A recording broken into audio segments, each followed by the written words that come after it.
Vincent hello train से उतरता है और ब्लैकमूर के सुनसान प्लेटफॉर्म पर आता है, जहां रात के हवा में एक अशुभ शांति भारी रूप से छाई हुई है। खाली स्टेशन चांदनी रात में छाया हुआ है। इसकी शांति केवल दूर जाती हुई ट्रेन की सीटी से टूटती है, जो गांव की छिपी हुई बीमारी का संकेत देती है। एक अजीब ठंडक हवा में व्याप्त है, क्योंकि विंसेंट हेल गहराई से सांस लेता है, यह महसूस करते हुए कि इस गांव में कुछ गहरा गलत है। विंसेंट हवेली के पास जाता है, जिसका गहरा सिलहुट क्षितिज पर हावी है। लोहे के द्वार पहरा देते हैं और खिड़कियां अंधेरी चौकस आंखों की तरह दिखती हैं। मिस्टर ब्रेम्बल इंतजार करते हैं, उनके शब्द हवा में लटक रहे हैं। यह घर सांस लेता है। रात में आप इसे फुसफुसाते हुए सुनेंगे। आवाजों का पीछा न करें। भूतिया हवेली में विंसेंट घूमता है, फुसफुसाती दीवारों और नाचती परछाइयों से घिरा हुआ। उसे एक बंद कमरा मिलता है, जिस पर एक डरावनी चेतावनी लिखी है, जब तक खूनी चांद न निकले तब तक इसे न खोलें।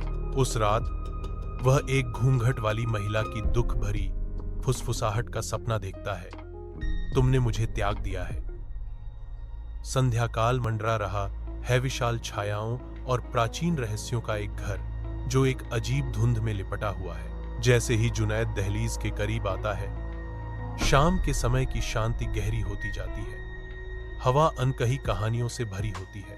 वह अंधेरे में कदम रखता है, दिन के फीके प्रकाश को पीछे छोड़ जाता है, अज्ञात में प्रवेश करता है। अपने कमरे की धुंधली रोशनी में जुनैद सामान खोलना शुरू करता है। चुप्पी केवल उसकी अपनी गतिविधियों से टूटती है। एक अचानक फुसफुसाहट शांति को भंग कर देती है, जुनैद को बेचैन कर देती है, क्योंकि वह रुक जाता है और चारों ओर देखता है, स्रोत की तलाश करता है। उसकी निगाहें चिमनी के ऊपर एलियास की एक बड़ी पेंटिंग पर टिक जाती है, जिसकी आंखें एक अशांत तीव्रता के साथ चमकती हुई दिखाई देती हैं। धुंधले से अटारी में जुनैद एक मोटी चमड़े से बंधी किताब को उजागर करता है, उसके चाचा की छिपी हुई डायरी एक ऐसे घर की बात करती है जो सुनता है, जिसकी दीवारें रहस्यों से सांस लेती हैं, वर्णन करती हैं।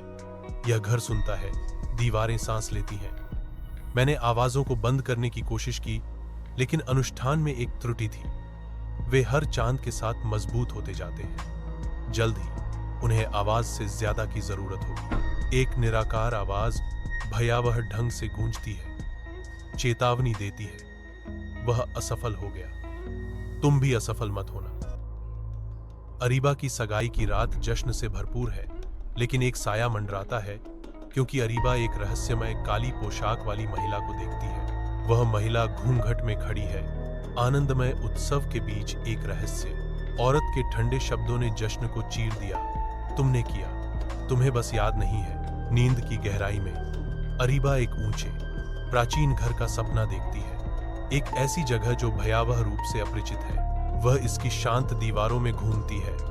हर दर्पण न केवल उसकी छवि को दर्शाता है, बल्कि उसके बगल में एक अजीब उपस्थिति को भी दर्शाता है। एक आवाज गूंजती है, ठंडक और स्पष्ट, एक वादा अभी भी अधूरा है।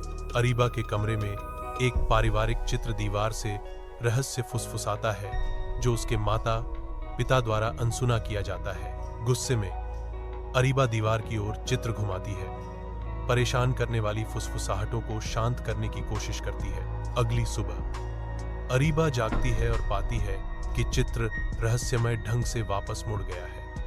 अब पृष्ठभूमि में एक छायादार महिला की धुंधली छवि है,